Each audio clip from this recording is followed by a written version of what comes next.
بسم اللہ الرحمن الرحیم۔ القدوس چینل کے معزز ناظرین کو خوش آمدید۔ المسجد الاقصی، جب مسجد اقصی بولا جاتا ہے تو اس کا اطلاق پوری مسجد پر ہوتا ہے۔ وہ پورے قطع ارضی جس کے ارد گرد دیواریں ہیں، جس میں دروازے ہیں اور وسیع میدان ہے، جس میں المصلی الجامع ہے، قبۃ الصخرہ ہے، المصلی البربانی ہے، برآمدے ہیں، گنبد ہیں، چبوترے، پانی کی نالیاں اور دیگر معالم و آثار ہیں۔ مسجد اقصی کی دیواروں پر مؤذن اذان دینے کی جگہ بنی ہوئی ہے۔ مسجد اقصی پوری کی پوری بغیر چھت کی ہے، سوائے قبۃ الصخرہ اور المصلی الجامع کی، جس کو عام طور پر لوگ مسجد اقصی سمجھتے ہیں۔ اس کے علاوہ جتنا حصہ باقی بچتا ہے وہ مسجد کے صحن کے حکم میں ہے۔ یہ پورا خطہ جو دیواروں سے گھرا ہوا ہے مسجد اقصی کے حکم میں ہے۔ اسی پر علماء و مورخین کا اتفاق ہے۔ مسجد اقصی میں نماز پر کثرت سے ثواب کی جو بشارت ہے وہ ان دیواروں کے اندر کے خطے کے کسی بھی گوشے میں نماز ادا کرنے سے حاصل ہوتا ہے۔ مسجد اقصی کے متعدد نام ہیں جن کی کثرت ہی اس کی علو شان پر دلالت کرتی ہے۔ مسجد اقصی اور بیت المقدس کے لیے تقریباً 20 نام جمع کیے گئے ہیں، جن میں سب سے مشہور وہ ہیں جو کتاب و سنت میں وارد ہیں، یعنی المسجد الاقصی، بیت المقدس، ایلیا۔ اس کا اقصی نام ذکر کرنے کی وجوہات بیان کرتے ہوئے کہا گیا ہے کہ اس کو اقصی شاید اس لیے کہا جاتا ہے ان مساجد میں سب سے دور دراز واقع ہے جن کی زیارت اجر و ثواب کی نیت سے کی جاتی ہے۔ یہ بھی کہا گیا ہے کہ اس کو اقصی اس لیے کہتے ہیں کہ اس کے پیچھے عبادت کی کوئی جگہ نہیں۔ اس کو اقصی گندگیوں اور خباثتوں سے دور رہنے کی بنا پر بھی کہا گیا ہے۔ مسجد اقصی شہر پناہ سے گھرا شہر بیت المقدس 4 ٹیلوں پر واقع ہے۔ انہی میں سے ایک ٹیلے پہ مسجد اقصی واقع ہے۔ مسجد اقصی پوری دنیا میں واحد ایک ایسی مسجد ہے جس کے ساتھ دیگر تفصیلات بھی جڑی ہوئی ہیں۔ چنانچہ مسجد اقصی میں متعدد عمارتیں ہیں، گنبد، پانی کی نالیاں، چبوترے، برآمدے، مدارس، پانی کے حوض، درخت، محرابے، مسند و منبر، متعدد مآذن، دروازے، کنویں، کتب خانے، ائمہ کے حجرے، مسجد اقصی کی نگرانی کرنے والوں کے کمرے، سب اس میں شامل ہیں۔ چنانچہ اس کا کل رقبہ 40,104 مربع میٹر ہے۔ مسجد اقصی روئے زمین پر اپنے وجود کے اعتبار سے حرم شریف کے بعد دوسری مسجد ہے۔ حضرت ابو ذر رضی اللہ عنہ فرماتے ہیں کہ میں نے رسول اللہ صلی اللہ علیہ وآلہ وسلم سے پوچھا، یا رسول اللہ صلی اللہ علیہ وآلہ وسلم، زمین پر سب سے پہلے کون سی مسجد تعمیر کی گئی؟ فرمایا مسجد حرام۔ میں نے پھر پوچھا کون سی؟ پھر فرمایا مسجد اقصی۔ میں نے پوچھا دونوں کی تعمیر کے درمیان کتنی مدت فاصل ہے؟ فرمایا 40 سال۔ تم کو ان تینوں کے بعد جہاں بھی نماز کا موقع ملے وہاں نماز پڑھ لو کہ اسی میں فضیلت ہے۔ مسجد اقصی اور اس کے ارد گرد برکتیں رکھ دی گئی ہیں۔ مسجد اقصی ایک ایسی جگہ ہے کہ جس کو اللہ تعالیٰ نے باعث برکت بنایا ہے۔ اس کا ارشاد ہے، بڑی مقدس ہے وہ ذات جو اپنے بندے کو راتوں رات مسجد حرام سے مسجد اقصی لے گئی، جس کے ارد گرد کے ماحول کو ہم نے برکت سے معمور کر رکھا ہے۔ مقصد یہ تھا کہ ان کو ہم اپنی نشانیاں دکھا دیں۔ بے شک اللہ خوب سننے والا اور دیکھنے والا ہے۔ اس مسجد کے متعلق کہا گیا ہے کہ اگر اس آیت کے علاوہ اس کو اور کوئی فضیلت حاصل نہ ہوتی تو صرف یہ آیت اس کی فضائل اور تمام برکتوں کے لیے کافی ہوتی، اس لیے کہ جب اس کے ارد گرد برکتیں رکھ دی گئی ہیں تو پھر اس کے اندر کئی گنا زیادہ برکتیں رکھی گئی ہیں۔ اس کی برکت کا اندازہ اس سے کیجئے کہ مسجد حرام اور مسجد نبوی کے علاوہ تمام مساجد پر فضیلت بخشی گئی ہے۔ مسجد اقصی مسلمانوں کا قبلہ اول ہے۔ امام بخاری نے حضرت براء بن عازب رضی اللہ عنہ کی سند سے نقل کیا ہے۔ وہ فرماتے ہیں کہ میں نے رسول اللہ صلی اللہ علیہ وآلہ وسلم کے ساتھ بیت المقدس کی طرف منہ کر کے 12 مہینے نماز ادا کی یا 17 مہینے ادا کی۔ پھر ہم کو تحویل قبلہ کا حکم ہوا، لیکن تحویل قبلہ نے اس کے مقام مرتبے کو ختم نہیں کیا، بلکہ اس کی عظیم قدر و قیمت مسلمانوں کے دلوں میں اور شریعت اسلامی میں باقی رہی۔ مسجد اقصی کے فضائل نبی کریم صلی اللہ علیہ وآلہ وسلم نے بیان فرمائے ہیں۔ اس کی قدر و قیمت اور اس سے مسلمانوں کے قلبی تعلق کے سلسلے میں یہاں تک بیان فرمایا ہے کہ ایک مسلمان کی تمنا کرے گا کہ اس کے لیے کوئی ایسی چھوٹی سی جگہ ہو جس سے وہ مسجد اقصی کو جھانک سکے یا وہاں سے وہ دیکھ سکے، اور یہ چیز اس کے لیے دنیا و ما فیہا سے زیادہ محبوب ہوگی۔ حضرت ابو ذر رضی اللہ عنہ کی روایت ہے، فرماتے ہیں کہ ہم رسول اللہ صلی اللہ علیہ وآلہ وسلم کے پاس تھے۔ ہم آپس میں مذاکرہ کرنے لگے کہ مسجد نبوی زیادہ افضل ہے یا بیت المقدس؟ رسول اللہ صلی اللہ علیہ وآلہ وسلم نے فرمایا کہ میری مسجد میں ایک نماز بیت المقدس میں 4 نمازیں پڑھنے سے افضل ہے، جبکہ وہ نماز پڑھنے کی بہترین جگہ ہے۔ آدمی یہ تمنا کرے گا کہ اس کے پاس گھوڑے کو زمین سے باندھنے والی رسی کے برابر کوئی جگہ ہو جہاں سے وہ بیت المقدس کو دیکھ سکے، یہ اس کے لیے پوری دنیا مل جانے سے بہتر ہوگا۔ ابو ذر رضی اللہ عنہ کہتے ہیں یا یہ کہا کہ یہ اس کے لیے دنیا و ما فیہا سے بہتر ہوگا۔ مسجد اقصی کی فتح سے قبل ہی نبی کریم صلی اللہ علیہ وآلہ وسلم نے اس کی فتح کی بشارت دی۔ آپ صلی اللہ علیہ وآلہ وسلم کی یہ بشارت علامات نبوت سے ہے۔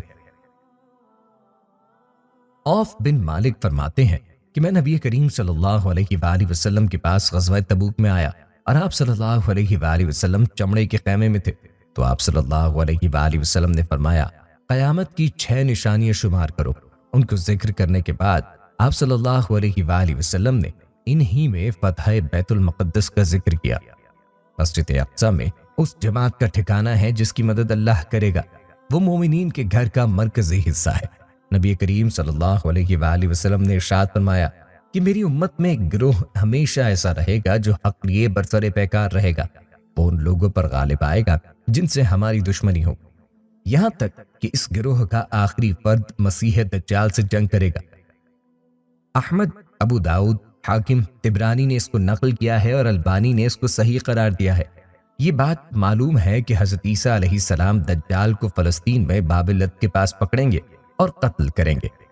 مسجد اقصی، بیت المقدس اور بلاد شام کی زمین وہ سرزمین ہوگی جہاں حشر و نشر قائم ہوگا، تمام بندوں کو جمع کیا جائے گا۔ نبی اکرم صلی اللہ علیہ وآلہ وسلم آزاد کردہ باندی میمونہ بنت سعد فرماتی ہیں کہ میں نے رسول اللہ صلی اللہ علیہ وآلہ وسلم سے کہا کہ ہم کو بیت المقدس کے بارے میں بتائیں۔ آپ صلی اللہ علیہ وآلہ وسلم نے فرمایا کہ وہ حشر و نشر کی زمین ہے۔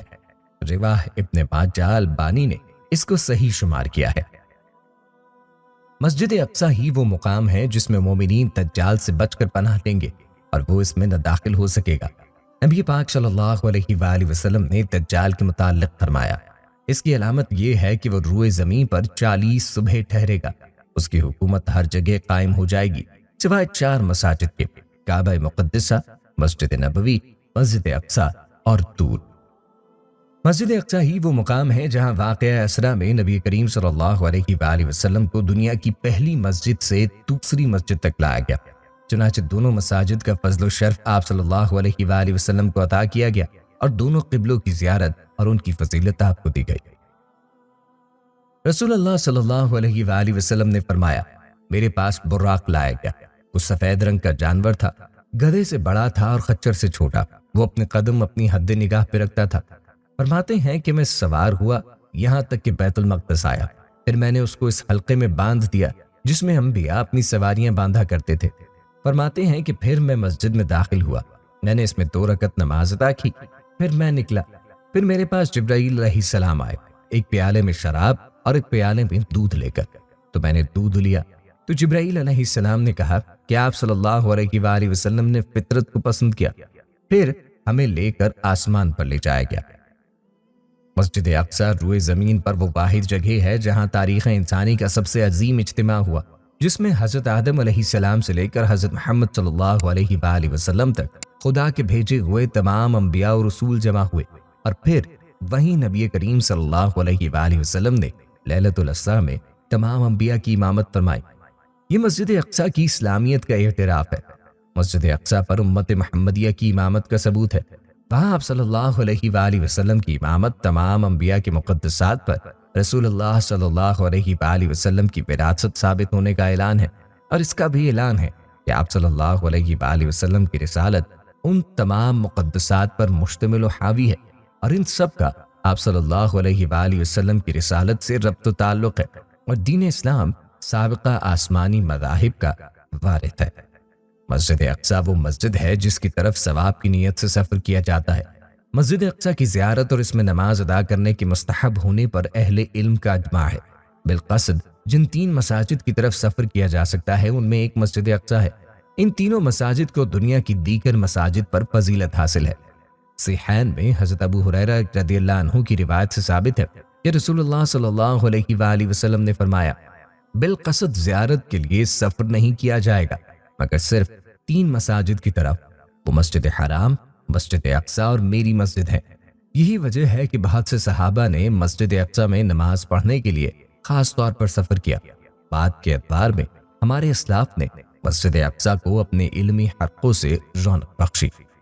مسجد اقصی میں نماز کا ثواب بڑھا دیا جاتا ہے۔ حضرت ابو ذر رضی اللہ عنہ کی روایت ہے، فرماتے ہیں کہ ہم رسول اللہ صلی اللہ علیہ وآلہ وسلم کے پاس تھے۔ ہم آپس میں مذاکرہ کرنے لگے کہ مسجد نبوی زیادہ افضل ہے یا بیت المقدس۔ رسول اللہ صلی اللہ علیہ وآلہ وسلم نے فرمایا کہ میری مسجد میں ایک نماز بیت المقدس میں 4 نمازیں پڑھنے سے افضل ہے، جبکہ وہ بھی نماز پڑھنے کی بہترین جگہ ہے۔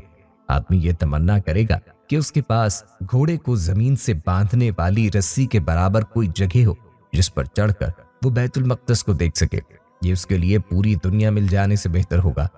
ابو ذر رضی اللہ عنہ کہتے ہیں یا یہ کہا کہ یہ اس کے لیے دنیا و ما فیہا سے بہتر ہوگا۔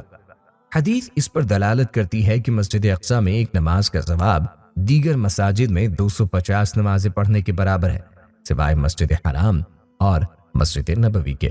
مسجد اقصی میں نماز بڑے شرف کی بات ہے۔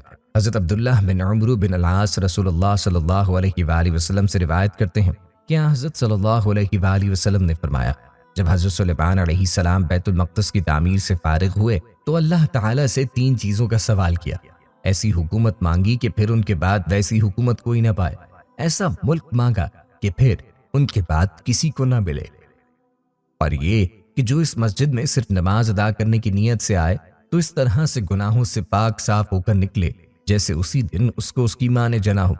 حضور صلی اللہ علیہ وآلہ وسلم فرماتے ہیں 2 چیزیں تو ان کو عطا کر دی گئیں، مجھے امید ہے کہ ان کی تیسری دعا بھی قبول کی گئی۔ مسجد اقصی، القدس اور فلسطین کو زمانہ قدیم سے ہی تقدس حاصل رہا ہے۔ اللہ تبارک و تعالی سورہ مائدہ آیت نمبر 21 میں ارشاد فرماتا ہے، اے میری قوم کے لوگوں اس مقدس شہر میں داخل ہو۔ اس آیت میں جو خطاب ہے وہ حضرت موسیٰ علیہ السلام کا اپنی قوم کو خطاب ہے، بنی اسرائیل کے فلسطین میں داخل ہونے سے پہلے اور ان انبیاء بنی اسرائیل سے قبل بھی اس کو تقدس حاصل تھا جن کی وراثت کا یہودی دعویٰ کرتے ہیں۔ حضرت ابراہیم اور لوط علیہ السلام کے متعلق اللہ تعالیٰ نے ارشاد فرمایا وَنَجَّيْنَاهُ وَلُوطًا إِلَى الْأَرْضِ الَّتِي بَارَكْنَا فِيهَا لِلْعَالَمِينَ۔ برکت تو اس قطع ارضی میں حضرت ابراہیم سے بھی پہلے رکھ دی گئی تھی۔ یہی وجہ ہے کہ بیوسی لوگ اس کے پاس رہا تو کرتے تھے، البتہ خود اس جگہ کبھی نہیں رہے، اس کو جائے سکونت کبھی نہ بنایا، اس لیے کہ وہ مقام عبادت تھا۔ مسجد اقصی تاریخ کے تمام ادوار میں اسلامی مسجد اور مسلمانوں کی ملکیت رہی، حتیٰ کہ وہاں یہودیوں کی آبادی سے قبل اور ان کے آنے کے بعد وہ مسلمانوں کے ہی ملک میں رہی۔ فلسطین انبیاء کی سرزمین، ان میں ابراہیم علیہ السلام، یعقوب علیہ السلام، موسیٰ علیہ السلام، عیسیٰ، زکریا اور یحییٰ علیہ السلام ہیں۔ یہ سب کے سب مسلمان تھے، ہم ان کے درمیان تفریق نہیں کرتے، لہٰذا اللہ تبارک و تعالی سورہ بقرہ میں ارشاد فرماتا ہے ابراہیم کی ملت اور ان کے طور طریق سے اعراض کرنے والا وہی ہو سکتا ہے جو اپنے تئیں احمق و سفیہ ہو۔ ہم نے دنیا میں ان کا انتخاب کیا اور آخرت میں وہ ان لوگوں میں ہوں گے جنہوں نے بالکل درست روش اختیار کی۔ یاد کیجئے اس وقت کو جب ان کے رب نے ان سے کہا تھا کہ اے ابراہیم اپنے کو اللہ کے حوالے کر دو، تو انہوں نے عرض کیا میں اپنی ذات کو رب العالمین کے حوالے کرتا ہوں۔ ابراہیم اور یعقوب نے اپنی اولاد کو اسی کی وصیت کی تھی، اے میرے فرزندو اللہ تعالیٰ نے تمہارے لیے اس دین اسلام کا انتخاب کیا ہے، لہٰذا اسلام پر ہی مرنا۔ مسجد اقصی میں بہت سے صحابہ کرام تشریف لے گئے ہیں، اس کی زیارت کے لیے سفر کیا ہے، وہاں رہنے، عبادت کرنے، بعض و ارشاد کے لیے تشریف لے گئے ہیں۔ شام کو فتح کرنے والی فوجوں کے سپہ سالار حضرت ابو عبیدہ بن الجراح رضی اللہ عنہ انہی صحابہ میں ہیں۔ بلال بن رباح فتح بیت المقدس کے موقع پر حضرت عمر بن خطاب رضی اللہ عنہ کے ساتھ تشریف لے گئے اور مسجد اقصی میں اذان دی۔ حضرت معاذ بن جبل رضی اللہ عنہ کو ابو عبیدہ رضی اللہ عنہ نے اپنے انتقال کے بعد وہاں کا والی بنایا۔ اللہ کی تیغ برا حضرت سیف اللہ بیت المقدس کی فتح میں شریک ہیں۔ عبادہ بن الصامت رضی اللہ عنہ نے وہاں قیام کیا۔ فلسطین میں عہدہ قضاء کی ذمہ داری سنبھالنے والے وہ پہلے شخص ہیں، وہ وہیں دفن بھی ہوئے۔ تمیم بن اوسط داری رضی اللہ عنہ اور عبداللہ بن سلام رضی اللہ عنہ بیت المقدس آئے اور فتح بیت المقدس میں شرکت کی۔ اور آخر الذکر تو ان میں سے ہیں جن کو جنت کی خوشخبری دی گئی تھی۔ ان کے علاوہ بڑی تعداد ہے ان صحابہ کرام رضوان اللہ علیہم اجمعین کی جنہوں نے مسجد اقصیٰ کے لیے سفر اختیار کیا۔ مسجد اقصیٰ اور بیت المقدس جس شہر میں واقع ہے وہ واحد شہر ہے جس کی کنجیاں لینے کے لیے خلیفہ راشد حضرت عمر رضی اللہ عنہ نے سفر کیا اور 15 ہجری میں مسجد اقصیٰ کے صحن میں مصلی تعمیر کیا، جبکہ اللہ نے مسلمانوں کو فتح بیت المقدس سے سرشار کیا تھا۔ مورخین کا اس پر اتفاق ہے کہ حضرت عمر رضی اللہ عنہ نے قبلے کی طرف سے مسجد اقصیٰ کی دیوار کے بالمقابل لکڑی کے ضخیم تختوں سے مسجد تعمیر کی۔ اس کو بہت سادہ تعمیر کیا گیا تھا۔ یہ عمارت چوکور تھی اور اتنی وسیع تھی کہ اس میں ایک ساتھ 3000 آدمی آ سکتے تھے۔ جگہ کی ترتیب خود حضرت عمر رضی اللہ عنہ نے اس طرح فرمائی تھی کہ وہ مسجد اقصیٰ کے صحن میں بالکل درمیان میں رہے۔ مسجد اقصیٰ علمی حلقوں اور مدرسین کی کثرت اور بڑی تعداد میں طلباء کی آمد کی وجہ سے مشہور ہوئی۔ مدرسین نے الگ الگ چبوترے منتخب کیے جو کہ طلباء کے بیٹھ کر درس سننے کے لیے تیار کیے گئے تھے۔ موسم گرما میں وہاں موسم معتدل ہونے کی وجہ سے یہ حلقے خاص طور پر لگتے تھے۔ مسجد اقصیٰ کے پورے میدان میں تقریباً اس طرح کے 30 چبوترے ہیں۔ ان چبوتروں پر پتھر کی محرابیں بنائی گئی تھیں تاکہ تلامذہ کے سامنے شیخ بیٹھ سکے۔ ان میں سب سے زیادہ شہرت مصطبہ شرقی بصیری کو ملی جو باب النظر پر واقع ہے۔ یہ تدریس کے لیے استعمال ہوتا تھا۔ مسجد اقصیٰ کے صحن کو جمالی رنگ دینے کے لیے ان میں سے بعض کی تعمیر عہد مملوکیہ میں ہوئی اور اکثر عہد عثمانی میں تعمیر کیے گئے۔ مسجد اقصیٰ کو حرم کے نام سے موسوم کرنا درست نہیں، اس لیے کہ حرم وہ ہے جہاں کا درخت کاٹنا شکار کرنا حرام ہو۔ اس کے اپنے خاص احکام ہیں، جبکہ بیت المقدس کے ساتھ ایسا نہیں ہے۔ وہاں درخت کاٹنا شکار کرنا حرام نہیں ہے، جیسا کہ مسجد حرام اور مسجد نبوی میں حرام ہے۔ یہ علماء کا متفقہ فیصلہ ہے۔ کتاب و سنت میں اس کے ثابت شدہ اسما ہیں: مسجد اقصیٰ، بیت المقدس اور مسجد اعلیہ۔ مسجد اقصیٰ کے فضائل مسلم ہے، البتہ ہم اس کے ناموں میں سے کسی ایسے نام کا اضافہ نہیں کر سکتے جس کو اللہ نے مشروع نہیں کیا ہو۔ مسجد اقصیٰ کے متعلق جو غلط فہمیاں عام ہیں ان میں ایک یہ ہے کہ وہ صخرہ یعنی وہ چٹان جس پر سنہری گنبد والی عمارت تعمیر ہے جس کو قبۃ الصخرہ کہا جاتا ہے، اس کو کوئی خاص تقدس حاصل ہے۔ مسلم علماء اس کو خطہ شمار کرتے ہیں اور اس کی نکیر کرتے ہیں۔ علماء کے مطابق یہ مسجد اقصیٰ کی چٹانوں میں سے ایک چٹان ہے اور مسجد اقصیٰ کا جز ہے۔ اس کے علاوہ اس کی کوئی دوسری خاص خصوصیت نہیں۔ اس کے سلسلے میں علیحدہ جو چیزیں ذکر کی جاتی ہیں شرعی اعتبار سے ان کی کوئی قیمت نہیں۔ جس کو شریعت نے کوئی تقدیس نہ دی ہو اس کی تقدیس کرنا صحیح نہیں۔ اس صخرہ کی فضیلت میں کوئی صحیح حدیث ثابت نہیں ہوتی۔ جو روایتیں اس کے سلسلے میں بیان کی جاتی ہیں رسول اللہ صلی اللہ علیہ وآلہ وسلم کی طرف ان کی نسبت بالکل درست نہیں۔ مسجد اقصیٰ کا جزء حیۃ البراق ہے جس سے اس کو کسی طور بھی الگ نہیں کیا جا سکتا۔ وہ مسجد اقصیٰ کی دیوار کا جنوب مغربی حصہ ہے۔ اس کا اسلامی املاک میں شمار ہے۔ اس وقت یہودی اس کو دیوار گریہ کہتے ہیں۔ ان کے دعوے کے مطابق وہ ہیکل کا باقی ماندہ حصہ ہے۔ یہود نے شہر قدس میں اپنے وجود سے پہلے کبھی اس طرح کا دیوار براق کے سلسلے میں کوئی ایسا دعویٰ نہیں کیا۔ جب وہ قدس کی زیارت کرتے تھے تو مشرقی دیواروں کے پاس عبادت کرتے تھے، پھر انہوں نے مسجد اقصیٰ کی مغربی دیواروں کے پاس عبادت شروع کر دی۔ جب حیۃ البراق کی ملکیت کو لے کر مسلمانوں اور یہود کے درمیان نزاع ہوا تو 1930 میں اقوام متحدہ کی ٹیم نے یہ فیصلہ کیا کہ مغربی دیوار صرف اور صرف مسلمانوں کی ملکیت ہے۔ وہ مسجد اقصیٰ کا ایسا جز ہے جس کو اقصیٰ کے صحن سے الگ نہیں کیا جا سکتا اور وہ اوقاف اسلامی کی املاک میں ہے۔ مسجد اقصیٰ اس سرزمین پر مختلف حکومتیں قائم کر گئی، لیکن اسلامی حکومتوں کے زمانے میں یہاں جتنا امن، سکون اور انصاف کا دورہ رہا اتنا کسی زمانے میں نہیں رہا۔ اس پر تمام علماء تاریخ کی صحیح شہادت موجود ہے۔ یہ بات اس سے اور مستحکم ہوتی ہے کہ اسلامی حکومت کے سائے میں شہر قدس کی کلیسا اور ذمیوں کی آزادی محفوظ رہی اور آج تک اس رواداری کی مثال موجود ہے۔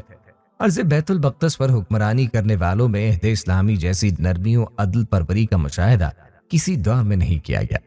مسجد اقصیٰ پر صلیبیوں نے 23 شعبان 496 ہجری جمعہ کے دن قبضہ کیا اور تقریباً 70,000 مسلمانوں کو قتل کیا۔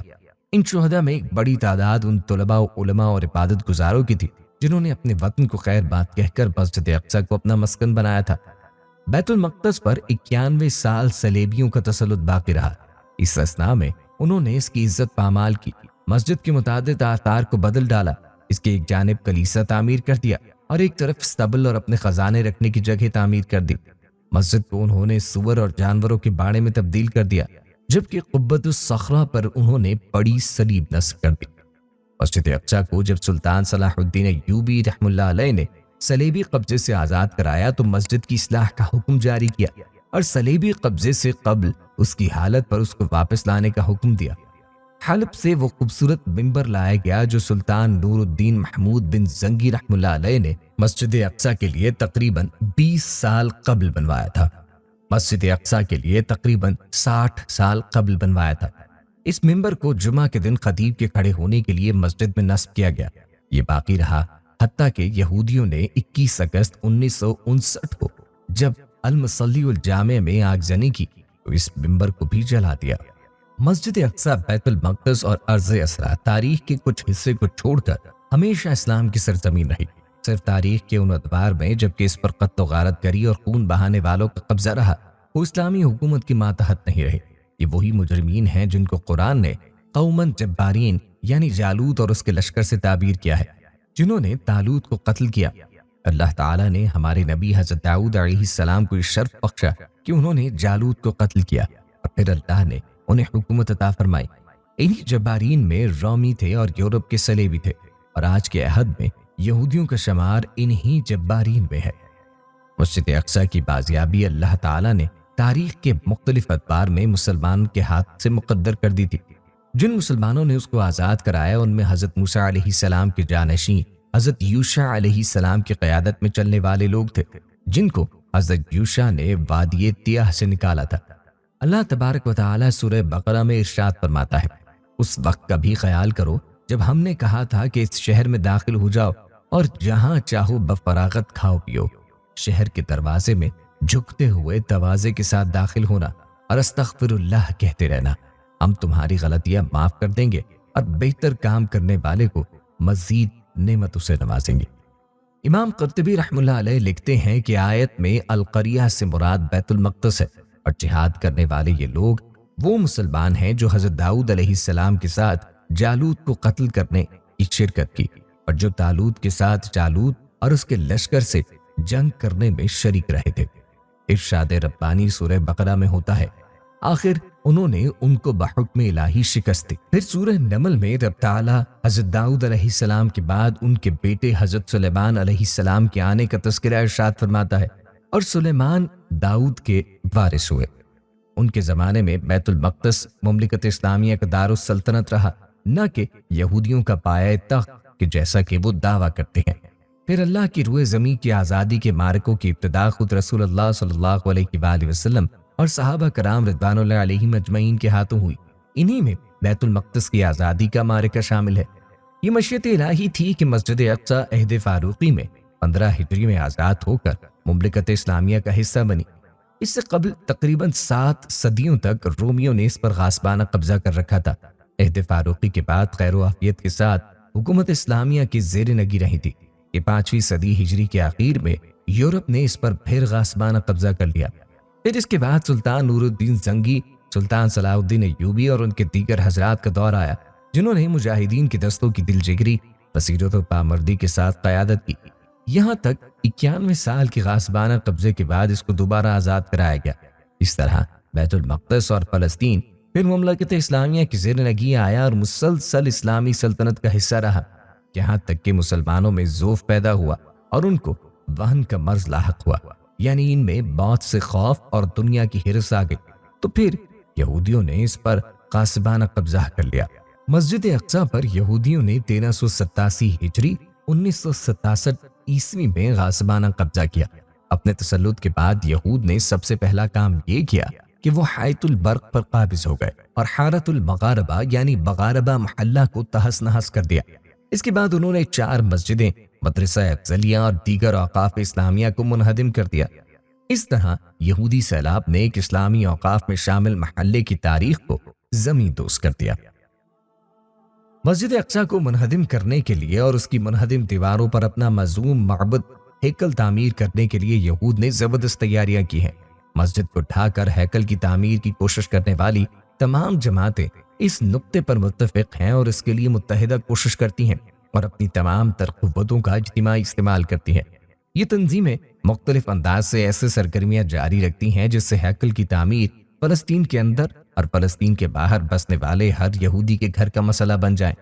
غاصب یہودی حکومت ان تنظیموں کے ساتھ نرمی برتتی ہے، ان کا تعاون کرتی ہے اور اس حد تک کرتی ہے کہ ان کے بہت سے حملوں اور کارروائیوں کو گرین سگنل دیتی ہے۔ مسجد اقصی کو یہودی رنگ دینے کے لیے یہود نے مختلف انداز سے اپنی سرکشی جاری رکھی ہے۔ مثلا انہوں نے مسجد اقصی کے ارد گرد کے بہت سے راستوں، سڑکوں اور میدانوں کے نام تبدیل کر کے یہودی نام رکھ دیا۔ جس خطے پر مسجد اقصی واقع ہے اس کا نام جبل ہیکل رکھ دیا تاکہ ان کے لیے اس کے صحیح اور حقیقی نام جبل بیت المقدس یا جبل المسجد الاقصی سے گریز کرنا آسان ہو۔ یہ کام انہوں نے اس خطہ مبارکہ کو تورات کی قدیم اصطلاحات سے مربوط کرنے کے لیے کیا ہے اور اس دعوے کو ثابت کرنے کے لیے کیا ہے کہ اس خطے کا قدیم یہودی تاریخ سے گہرا رشتہ ہے۔ مسجد اقصی کے بارے میں یہودیوں کا دعویٰ ہے کہ اس کو ہیکل کی جگہ پہ تعمیر کیا گیا ہے۔ اس کے لیے وہ عالمی برادری سے دہائی دیتے ہیں، عالمی برادری سے اپیلیں کرتے ہیں کہ وہ ہیکل کی تعمیر کے لیے ان کی مدد کرے تاکہ حق بحق دار رسید ہو سکے، تاکہ وہ توراتی وعدے پورے ہو سکیں جو خود یہودی تحریفات کا نتیجہ ہے۔ اس کے لیے وہ کتابیں شائع کرتے ہیں، تاریخ میں تحریفات کرتے ہیں، عالمی پیمانے پر صہیونی اور یہودی فلمیں پیش کرتے ہیں تاکہ اس مسجد اقصی کو ڈھانے کا ان کا حق ناجائز ثابت ہو سکے اور ان کے دعوے باطل کے مطابق عالمی برادری ان کے ان مزعوم ہیکل کی تعمیر کی اجازت دے سکے۔ مسجد اقصی کبھی یہودی ہیکل نہیں تھی، بلکہ وہ ہمیشہ امت مسلمہ کی مسجد تھی۔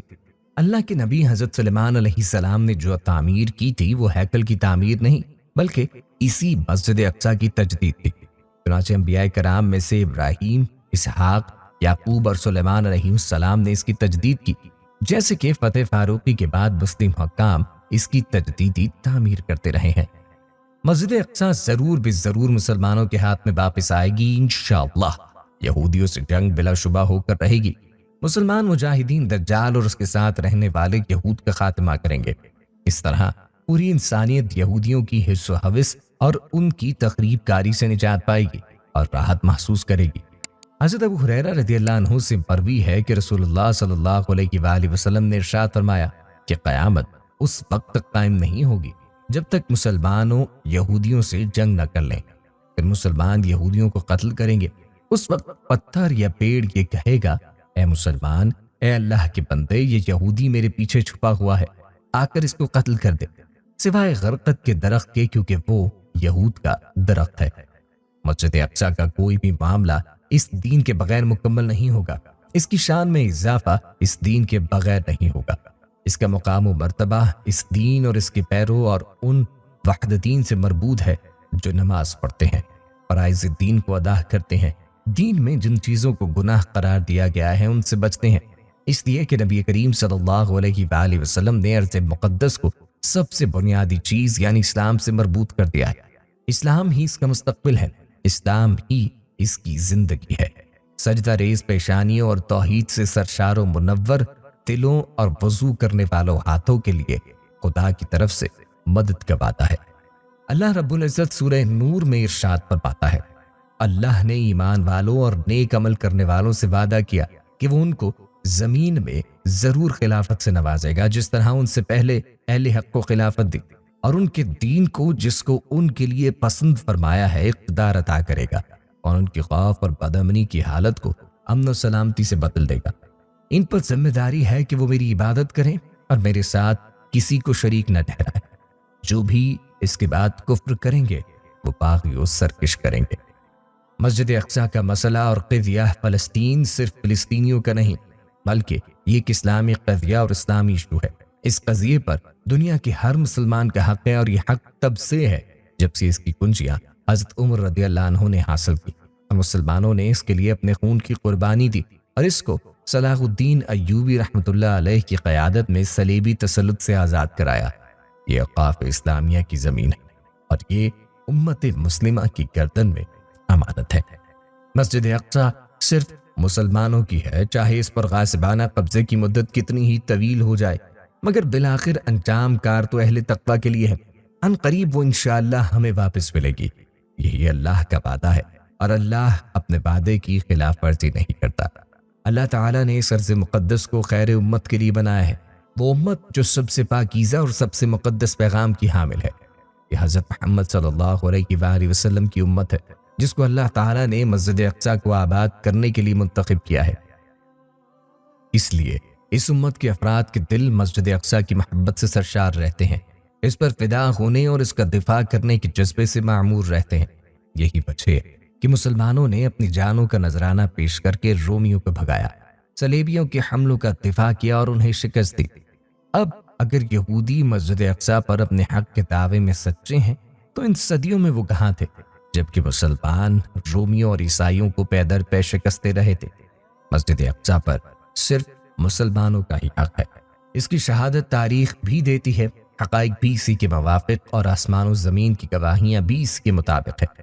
چنانچہ اگر دشمن اس کا انکار کرتے ہیں تو اس سے ہمارے عقیدے میں کوئی کمزوری نہیں آتی، اگر ظالم و سرکش افطارا پردازی کرتے ہیں تو اس سے ہمارا یقین متزلزل نہیں ہوتا۔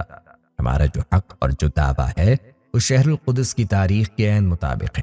یہ اراضی وقت کی ہے، اس کو بیچنا جائز نہیں۔ انبیاء کے قاتل اور اللہ کے دشمنوں کو یہ دی جائے، اس کا امکان نہیں۔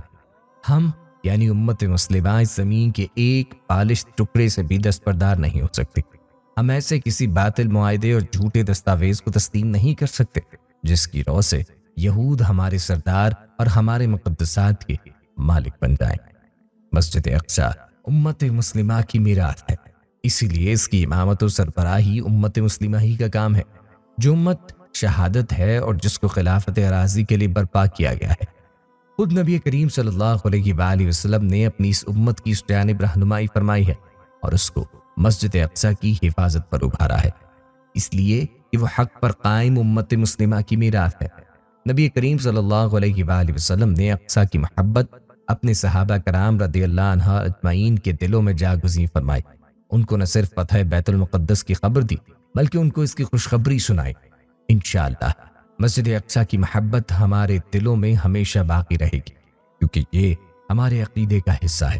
دشمن اس کے نقوش اور اس کی محبت ہمارے دلوں سے مٹانے میں کبھی کامیاب نہ ہو سکے گا، چاہے وہ اس کے لیے جس قدر بھی ہاتھ پیر مارے۔ انشاءاللہ صبح قیامت تک اس کی محبت ہمارے دلوں میں باقی رہے گی، اس لیے کہ وہ مومنین کے لیے بہترین ٹھکانہ اور طائفہ منصورہ کا قیام۔ اگر آپ کو ہماری ویڈیو پسند آئی ہے تو آپ سے گزارش ہے کہ آپ ہمارا چینل القدوس لازمی سبسکرائب کریں اور اس طرح کی مزید اچھی ویڈیوز کی نوٹیفیکیشن موصول کرنے کے لیے گھنٹی کے بٹن پر کلک کیجیے۔